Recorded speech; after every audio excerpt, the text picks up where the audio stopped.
O jovem estava deitado na cama do hospital, os olhos semicerrados pela fraqueza, mas o coração cheio de uma paz que só vem da confiança em Deus. A psitacose havia se agravado para uma pneumonia severa, e os médicos, apesar de todo o esforço, já não escondiam a preocupação nos rostos.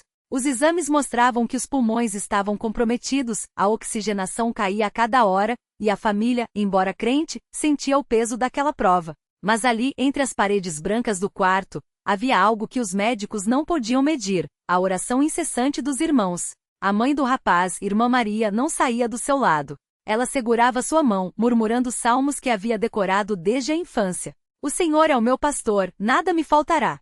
Ainda que eu ande pelo vale da sombra da morte, não temerei mal algum, porque tu estás comigo.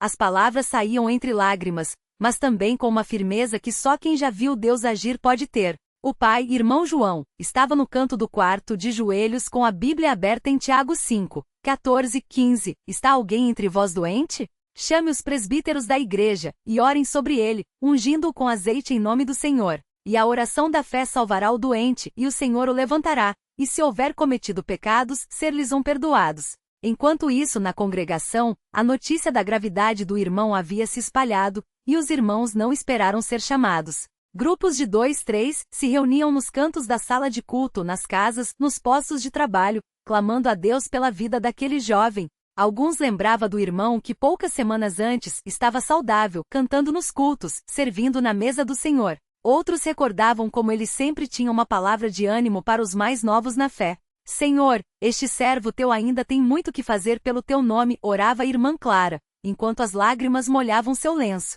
No terceiro dia de internação, a situação piorou. Os médicos decidiram transferi-lo para a UTI, pois a saturação de oxigênio havia caído para níveis críticos. A família, embora abalada, não perdeu a esperança. Se Deus permitiu, é porque tem um propósito, disse o irmão José, um dos anciãos, enquanto impunha as mãos sobre a cabeça do jovem e orava com voz firme: Pai Celestial, tu que curaste os enfermos, que ressuscitaste os mortos, olha para este teu filho. Não é pela nossa justiça que pedimos, mas pela tua misericórdia. Dá-lhe forças, restaura seus pulmões, para que ele possa louvar-te novamente entre nós. Em nome de Jesus. Na UTI, o jovem sentia como se estivesse afundando. A cada respiração, era como se um peso o esmagasse. Mas mesmo naqueles momentos ele lembrava das palavras que ouvirá desde criança: confia no Senhor de todo o teu coração e não te estribes no teu próprio entendimento. Então, com os olhos fechados, ele começou a orar em silêncio: Senhor, se for da tua vontade, cura-me. Mas se não for, dá-me forças para passar por isso. Só peço que a tua vontade seja feita. E naqueles instantes de dor, uma paz inexplicável encheu seu coração. Enquanto isso, na congregação, o culto daquela noite foi diferente. Não houve sermão longo nem cânticos alegres. Apenas oração. Os irmãos se ajoelharam, uns ao lado dos outros, e clamaram. Alguns choravam, outros falavam com Deus em voz baixa, mas todos com a mesma fé, que aquele que ouviu a Enoque, a Abraão, a Elias, ouviria também a eles. A irmã Ana, uma das mais idosas, levantou-se com dificuldade, apoiada em sua bengala, e disse com voz trêmula, mas cheia de autoridade: Filhos, não desanimem. Deus já respondeu. Só estamos esperando ver. No dia seguinte, os médicos ficaram surpresos. Os exames mostravam uma melhora inesperada. A saturação de oxigênio havia subido e os pulmões, antes cheios de líquido, começaram a responder ao tratamento de uma forma que eles mesmos não conseguiam explicar. Isso não é normal, comentou um dos pneumologistas com o residente. Pacientes com esse quadro geralmente demoram semanas para mostrar qualquer sinal de recuperação. Mas ali estava. O jovem respirava com menos dificuldade, e o soro que antes pingava devagar agora corria com mais velocidade, como se o corpo estivesse finalmente reagindo. Quando a família chegou para visitá-lo, encontrou-o sentado na cama, ainda fraco, mas com os olhos brilhando. Mãe, eu sonhei com um lugar lindo, ele contou, segredando como se fosse algo só entre eles. Era como um jardim, cheio de luz. E uma voz disse: volte, ainda não é a sua hora. A irmã Maria abraçou-o, chorando não mais de tristeza, mas de gratidão. É o Senhor, filho. Ele te deu mais tempo. Os dias seguintes foram de recuperação gradual. Os médicos, agora mais otimistas, reduziram os medicamentos, e o jovem começou a se alimentar melhor. Mas o que mais chamava a atenção era a mudança em seu rosto. Não era só a saúde voltando, era uma alegria profunda, como se ele tivesse visto algo que ninguém mais podia ver. Eu não tenho medo mais, ele disse aos irmãos que o visitavam. Se Deus me curou, foi para que eu pudesse servir melhor. Se um dia ele me chamar, estarei pronto. Quando finalmente recebeu alta, o culto de ação de graças foi simples, mas cheio do Espírito. O jovem subiu ao púlpito não com palavras ensaiadas, mas com o coração transbordando. Irmãos, eu não sei por que Deus permitiu que eu passasse por isso, mas sei que Ele esteve comigo em cada segundo. Quando eu não tinha forças para respirar, Ele respirava por mim. Quando eu não tinha palavras para orar, Ele orava por mim. Não foi medicina, não foi sorte, foi a mão do Senhor. E então, como se não pudesse conter, ele começou a cantar, sozinho a princípio, depois acompanhado por todos. Grande é o Senhor, e digno de ser louvado nas alturas e na terra. Seja o seu nome exaltado. Nos meses que se seguiram, aquele jovem se tornou um testemunho vivo na congregação. Sempre que alguém desanimava, ele estava lá para dizer: Deus não nos abandona. Mesmo quando tudo parece perdido, Ele está trabalhando. Alguns irmãos que antes oravam com dúvida agora oravam com fé, porque haviam visto com seus próprios olhos. A oração dos justos pode muito em seus efeitos. E assim, o que começou como uma prova se tornou um milagre cotidiano, não apenas pela cura física, mas pela fé renovada de muitos. Porque no final não era só sobre um jovem que voltou a respirar normalmente. Era sobre uma congregação que aprendeu mais uma vez que Deus ouve, Deus age, e que a sua fidelidade não depende das nossas circunstâncias, mas do seu amor que nunca falha. O jovem não voltou para casa como se nada tivesse acontecido.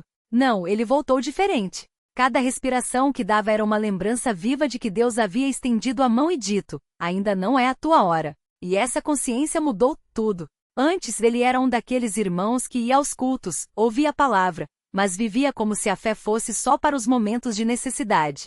Agora, cada manhã ao acordar, ele se ajoelhava ao lado da cama e agradecia, não por obrigação, mas porque o coração não deixava de transbordar. Senhor, obrigado por mais um dia. Obrigado por me dar ar nos pulmões, por me dar força para levantar, que eu não desperdice nem um segundo do tempo que o Senhor me deu.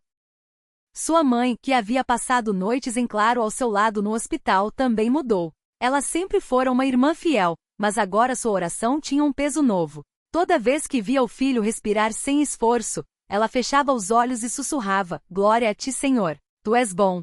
E não era só ela. O pai, homem de poucas palavras, começou a participar mais dos cultos. Antes, ele ia porque era o certo, mas agora ia porque precisava estar ali, precisava ouvir a palavra que havia sustentado seu filho nos dias mais escuros. Um domingo depois do culto, o irmão mais velho se aproximou do jovem e lhe disse: Filho, eu já vi muitas coisas nesta vida, mas o que aconteceu contigo me fez lembrar de algo que meu pai me ensinou quando eu era menino. Ele dizia: Deus não precisa de grandes palavras para fazer grandes coisas. Às vezes, Ele só quer um coração que confia. E você confiou mesmo quando não via saída. O jovem abaixou a cabeça, emocionado. Não foi eu, irmão. Foi o Senhor. Eu só não desisti porque Ele não desistiu de mim. E assim, a história daquele jovem se espalhou não só na congregação, mas em outras regiões. Irmãos de cidades vizinhas começaram a vir até ele, não para vê-lo como um milagrado, mas para ouvir de seus lábios como era ter a certeza de que Deus ouve. Ele nunca se cansava de repetir: não foi um milagre só para mim. Foi para todos que precisavam ver que Deus ainda faz o que fez nos tempos antigos. Ele não mudou. Certa vez, uma irmã que havia perdido a esperança de ter um filho se aproximou dele depois de um culto e disse, com lágrimas nos olhos: Irmão, depois de ouvir seu testemunho, eu comecei a orar de novo. Por anos eu tinha parado de pedir, achando que Deus não ouvia. Mas você me fez lembrar que Ele não se esquece de nós. Alguns meses depois, aquela irmã voltou radiante, com a notícia de que estava esperando um bebê. E o jovem, ao ouvir isso, só pôde dizer: Viu, irmã? Deus é fiel. Sempre. Os médicos, mesmo sem entender, não podiam negar o que tinham visto. Um deles, que havia acompanhado o caso de perto, certo dia encontrou o jovem no corredor do hospital. Ele havia voltado para visitar uma enfermeira que o cuidara com muito carinho, e com um tom de voz que misturava curiosidade e respeito perguntou: Como você explica o que aconteceu? O jovem sorriu e respondeu: Doutor, eu não explico. Só agradeço. Porque se dependesse de explicação, a gente nunca ia crer em milagre, não é? O médico balançou a cabeça, pensativo, e disse: Talvez você tenha razão. E a vida seguiu. O jovem voltou a trabalhar, a servir na congregação, a visitar os doentes. Mas agora cada gesto seu tinha um propósito maior. Ele não pregava com palavras bonitas, mas com a vida. Quando via alguém desanimado, sentava ao lado e dizia: Irmão, eu já estive onde você está. Já achei que não tinha mais jeito. Mas Deus não nos deixa. Ele sabe o que faz. E muitas vezes essas palavras simples eram o suficiente para reacender a fé em quem as ouvia. Um dia, durante uma reunião de oração, um irmão levantou um pedido por uma criança da congregação que estava com uma doença grave. O jovem que estava ali, sentindo o peso daquele pedido no coração, se ajoelhou e começou a orar com uma intensidade que fez todos se calarem. Não eram palavras elaboradas, mas um clamor que vinha de quem já havia sido ouvido por Deus. Pai, o Senhor sabe o que esta família está passando. O Senhor viu as lágrimas desta mãe, ouviu os gemidos deste pai. Não pelos nossos méritos, mas pela tua misericórdia, estende a tua mão mais uma vez. Não deixes que o desespero vença. Mostra, Senhor, que tu és o mesmo Deus que me tirou da morte. Em nome de Jesus, amém. Dias depois, a notícia chegou. A criança havia melhorado de forma inesperada. Os médicos não tinham explicação, mas a congregação sabia. E mais uma vez, o jovem foi procurado, desta vez pela mãe da criança, que o abraçou chorando. Irmão, foi a sua oração. Deus ouviu você. Ele, porém, só respondeu: não foi minha oração, irmã. Foi a fé de todos nós. Foi Deus mostrando que Ele não se cansa de nos surpreender. Com o tempo, aquele jovem se tornou um dos irmãos mais procurados quando alguém precisava de um ombro, de uma palavra, de uma oração. Não porque ele tivesse respostas para tudo, mas porque ele tinha uma certeza: Deus não abandona. E essa certeza, transmitida com humildade, era como um bálsamo para almas feridas. Certa noite, depois de um culto, ele estava sozinho no templo, arrumando as cadeiras, quando sentiu uma paz tão grande que precisou se sentar. Ali no silêncio ele orou: Senhor, eu não sei por que o Senhor me poupou. Não sou melhor que ninguém. Não tenho nada de especial. Mas se foi para que eu pudesse contar aos outros que tu és bom, então me usa. Não quero desperdiçar nem um segundo do tempo que o Senhor me deu. E nessa oração, não havia pedidos grandiosos, só um coração disposto. Anos se passaram. Aquele jovem, agora um homem, continuou firme.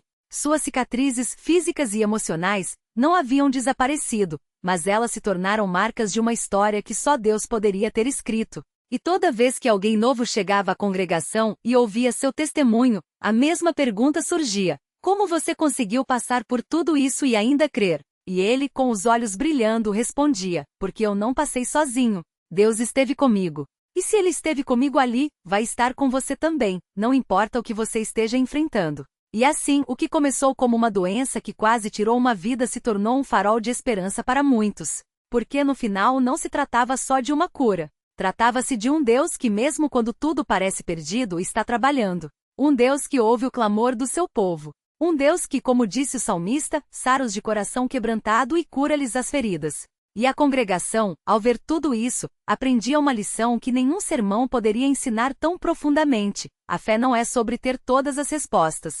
É sobre confiar naquele que as tem. E quando confiamos, até a respiração se torna um milagre. O jovem que sobreviveu à psicose severa não imaginava que sua história ainda renderia tantos frutos. Cada vez que ele se levantava para dar seu testemunho, não era apenas uma narrativa que saía de seus lábios, mas uma força invisível que tocava os corações. Havia irmãos que chegavam à congregação carregando fardos pesados, doenças crônicas, dívidas que sufocavam, famílias desfeitas, vícios que pareciam invencíveis. Mas ao ouvirem como Deus havia transformado uma sentença de morte em vida, algo dentro deles começava a se mexer. Não era uma emoção passageira, mas uma certeza que nascia: se Deus fez por ele, pode fazer por mim também. E não eram só palavras. A vida daquele irmão falava mais alto. Ele não se sentava nos bancos como um espectador, mas servia onde fosse necessário.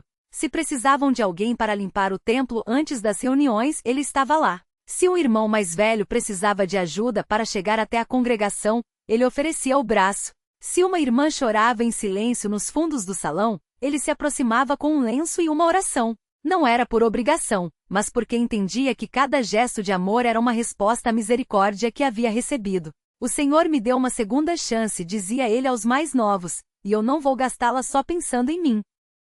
Um dia, uma irmã chamada Marta, que há anos lutava contra uma depressão profunda, procurou-o após a reunião. Seus olhos estavam inchados de tanto chorar e suas mãos tremiam. Irmão, eu já orei tanto, já clamei tanto, mas parece que Deus não me ouve. Às vezes, eu penso que seria melhor se eu não acordasse mais. Ele não tentou dar respostas prontas, nem citou versículos de memória como se fossem fórmulas mágicas.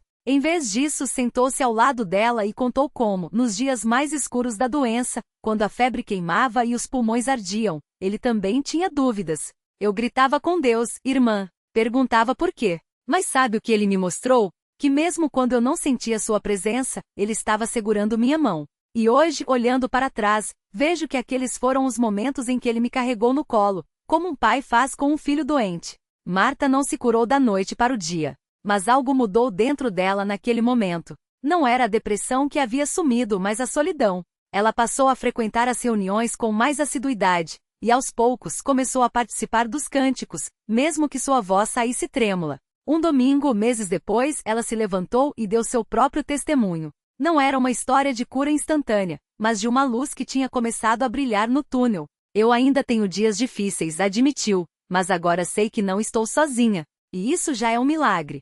Enquanto isso, o irmão que havia sobrevivido à psitacose continuava a ver a mão de Deus em coisas que muitos chamariam de coincidências. Certa vez, ele estava voltando do trabalho quando viu um acidente grave na estrada. Um carro tinha capotado, e as pessoas ao redor não sabiam o que fazer. Ele parou, correu até o veículo e, com a ajuda de outros, conseguiu retirar uma mulher que estava presa nos ferros. Ela estava inconsciente, mas respirando.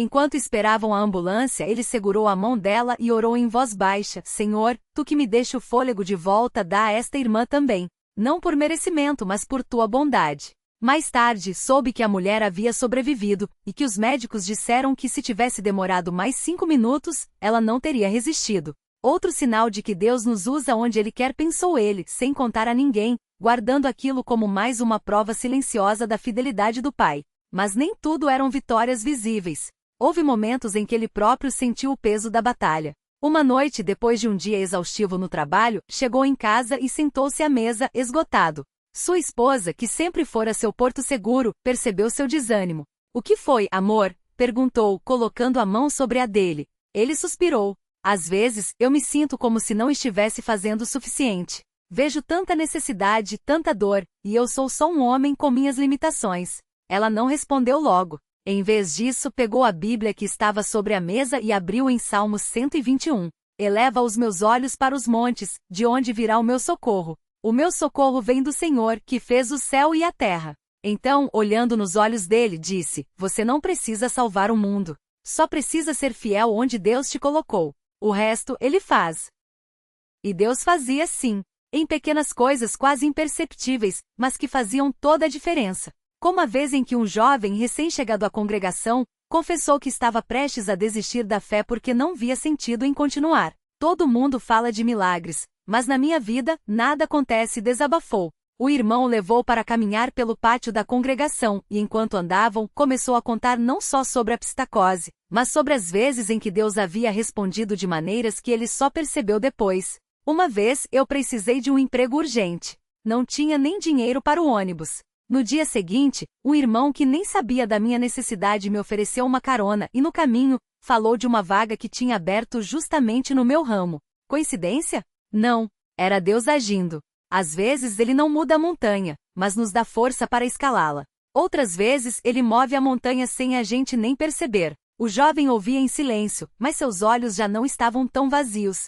E se eu não tiver fé suficiente? Perguntou, com a voz embargada. O irmão parou, virou-se para ele e respondeu com uma pergunta. Você acha que eu tinha fé suficiente quando estava na UTI, com os médicos dizendo que eu não ia sobreviver? Não era sobre a minha fé. Era sobre a fidelidade daquele em quem eu crê. E ele não muda, irmão. Não importa se você está cheio de dúvidas ou cheio de certeza. O que importa é que ele é cheio de amor. Essas conversas, esses momentos de quebra de pão espiritual, eram como sementes plantadas em terra boa. Não davam frutos imediatos, mas com o tempo brotavam. O jovem que duvidava começou a frequentar as reuniões de oração. Uma irmã que havia perdido o marido há anos encontrou consolo ao ver que mesmo na dor, Deus não a havia abandonado. Um casal à beira da separação reassumiu o compromisso de lutar pelo casamento depois de ouvir como Deus havia restaurado vidas que pareciam perdidas. Não eram curas espetaculares, nem milagres que virariam manchete. Eram transformações silenciosas, mas eternas.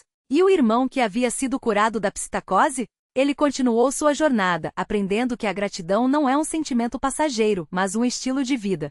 Toda manhã, antes de sair para o trabalho, ele se ajoelhava ao lado da cama e agradecia pela respiração que enchia seus pulmões, pela família que o cercava, pela congregação que era sua segunda casa. Não eram orações longas, cheias de palavras bonitas. Eram conversas sinceras com um pai que ele sabia que ouvia. Senhor, obrigado por mais um dia. Não sei o que vai acontecer hoje, mas sei que tu estás comigo. E isso me basta. Às vezes, quando estava sozinho no carro, no caminho para casa, ele fechava os olhos por um instante, só um instante, para não perder o controle do volante. E lembrava daqueles dias na UTI, quando cada respiração era uma luta. Então, inspirava fundo, sentindo o ar entrar e sair livremente e sorria. Não era um sorriso de orgulho, mas de espanto. Como pode um Deus tão grande se importar com alguém como eu? E a resposta sempre vinha não em palavras, mas em paz, porque ele é assim. Porque seu amor não tem limites. Porque para ele cada vida é um milagre. E assim, a história daquele jovem que quase morreu de pneumonia severa continuava a ser escrita, não em livros, mas em vidas. Vidas que, como a dele, haviam sido tocadas por um Deus que não desiste, que não abandona, que não se cansa de estender a mão. Porque no final das contas, a maior prova de que Deus existe não está nos grandes sinais, mas nas pequenas coisas, na respiração que volta, nas lágrimas que secam, na esperança que renasce. E isso ninguém pode negar.